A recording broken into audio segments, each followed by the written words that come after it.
Assalamualaikum warahmatullahi wabarakatuh. Pada pagi ini kita akan belajar IPS tanggal 10 September 2021. Kita akan belajar kondisi alam di Indonesia. Yang pertama yang akan kita pelajari kondisi fisik, ya, kondisi fisik alam Indonesia. Yang pertama itu yaitu keadaan iklim, keadaan muka bumi. Yang kedua, keadaan flora dan fauna, yaitu mengenai keragamannya dan sebarannya.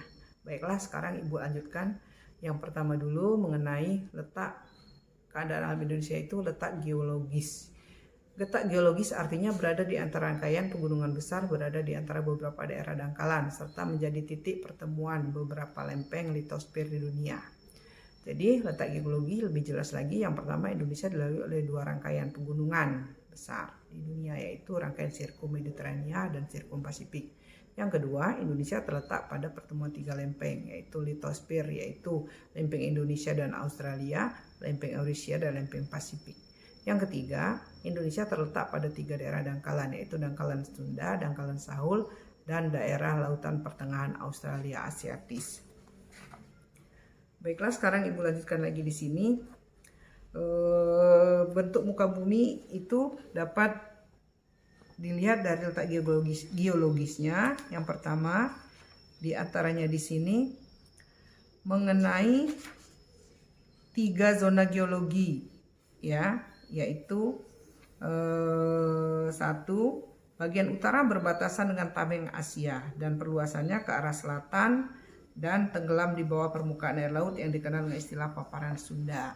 Yang kedua, bagian barat di selatan dibatasi oleh benua Gondwana yang terdiri dari India, Samudra India, Australia, dan perluasannya ke arah utara tenggelam di bawah permukaan air, yakni paparan Sahul, disebut dengan lempeng Indo-Australia.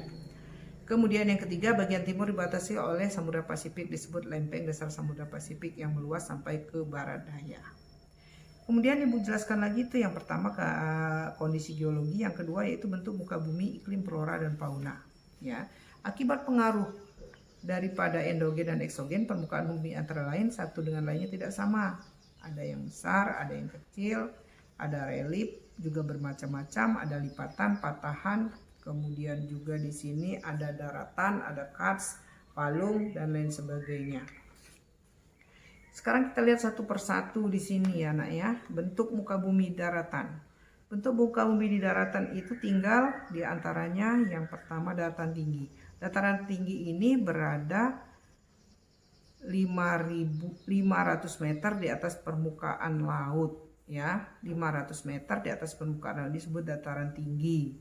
Dataran tinggi itu adalah dataran luas yang letaknya di daerah tinggi atau pegunungan yang disebut dengan dataran tinggi. Dataran tinggi terbentuk hasil erosi dan sedimentasi. Dataran tinggi terjadi oleh bekas kaldera luas yang terimbun material di gunungan sekitarnya. Ciri-ciri dataran tinggi: satu, kelembapan nisbi rendah; dua, jarang turun hujan; yang ketiga, iklim sejuk; yang keempat, metode pertanian menggunakan sistem terasiring; yang kelima, amplitudo suhu tahunan besar. Contoh dataran tinggi di Indonesia yaitu dataran Dieng, Gayo di Aceh, dataran Karu di Sumatera Utara, dan dataran Minahasa di Sulawesi Utara. Dataran tinggi juga merupakan salah satu dari 4 lempeng terutama alam utama besar bersama dalam pegunungan.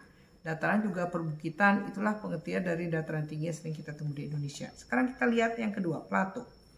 Plato itu adalah merupakan bentuk permukaan bumi yang tinggi dan menjorok ke atas lebih tinggi dari daerah sekitarnya yang puncaknya bersifat datar. Jadi itu namanya plato. Kemudian di sini yang ketiga, dataran rendah. Nah, ini kamu harus tahu dataran rendah. Kalau tadi ada dataran tinggi, sekarang dataran rendah. Dataran rendah itu adalah bagian permukaan bumi yang punya ketinggian yang lebih rendah dari daerah yang ada di sekitarnya. Ketinggiannya dataran rendah itu antara 0 sampai 200 meter di atas permukaan laut. Jadi dataran rendah ini sangat cocok sekali sering dipakai untuk menggambarkan sebagai tempat pemukiman manusia, ya. Jadi sangat cocok untuk buat pemukiman. Yang keempat, depresi kontinental. Ya. Depresi kontinental itu di sini berada ketinggiannya minimum 0 meter di atas permukaan laut. Justru depresi kontinental ini ketinggiannya di bawah permukaan air laut. Sementara itu di sini yang kelima gunung. Gunung di Indonesia itu apa sih itu gunung? Gunung itu banyak sekali. Gunung itu permukaan bumi dataran ya di daratan yang selanjutnya. Gunung diartikan bentuk tonjolan yang ada di permukaan bumi. Jadi gunung itu adalah bentuk tonjolan yang ada di permukaan bumi. Puncak gunung gini ya, kamu lihat gunung memiliki 3 bagian. Pertama itu puncak gunung, yaitu terdapat di bagian atas dari gunung. Yang kedua lereng gunung, bagian tengah dari gunung yang berupa sisi miring. Yang ketiga kaki gunung, yakni bagian bawah gunung yang biasanya sudah dijadikan tempat pemukiman. Jadi masing-masing itu penjelasan daripada gunung. Sekarang kita lihat gunung itu ada yang aktif dan ada yang tidak aktif. Gunung yang aktif itu artinya gunung itu gunung berapi yang bisa erupsi, mengeluarkan material. Material yang terkandung di dalamnya bisa berupa lahar dan sebagainya. Kemudian yang selanjutnya gunung tidak aktif, artinya gunung yang sudah tidak aktif lagi, tidak akan meletus lagi ya, dia sudah mati. Itu namanya gunung tidak aktif. Sekarang yang keenam pegunungan. Nah, pegunungan itu berbeda dengan gunung anak-anak. Jadi pegunungan itu di sini adalah kumpulan dari beberapa gunung yang menyambung menjadi satu. Itu disebut dengan pegunungan.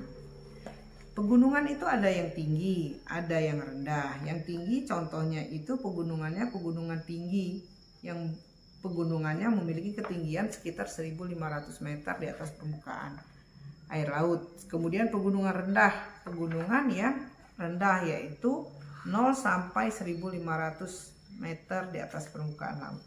Kemudian yang ketujuh bukit dan perbukitan. Ya, ini perlu kamu ketahui.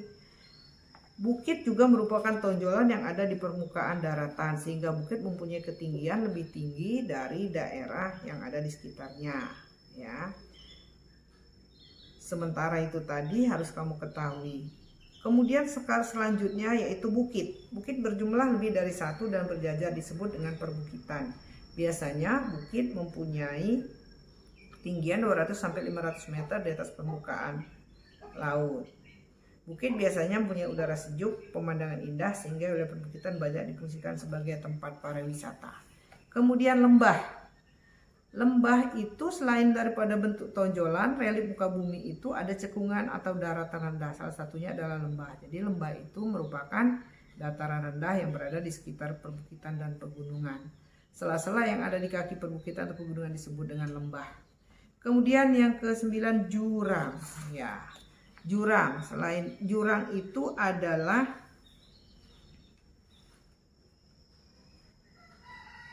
bentuk permukaan daratan yang berupa cekungan, itu namanya jurang. Kemudian kita lihat lagi yang B, bentuk permukaan muka bumi. Ya, bentuk permukaan muka bumi itu ada yang disebut dengan dangkalan atau paparan. Ya, dangkalan atau paparan di sini. Misalnya bentuk permukaan berupa perairan dimaksud dangkalan atau paparan. Dengan dangkalan adalah permukaan laut yang meluas ya, dan juga memiliki kedalaman kurang dari 200 meter. Maka wilayah dangkalan ini sangat pas untuk sekedar berenang atau snorkeling di laut seperti dangkalan Sunda atau dangkalan Sahul. Kemudian punggung laut. Nah, ini kamu harus ketahui, punggung laut itu berupa perairan. Punggung laut merupakan bagian dari perairan. Jadi punggung laut merupakan bentuk laut yang menyerupai bentuk bukit.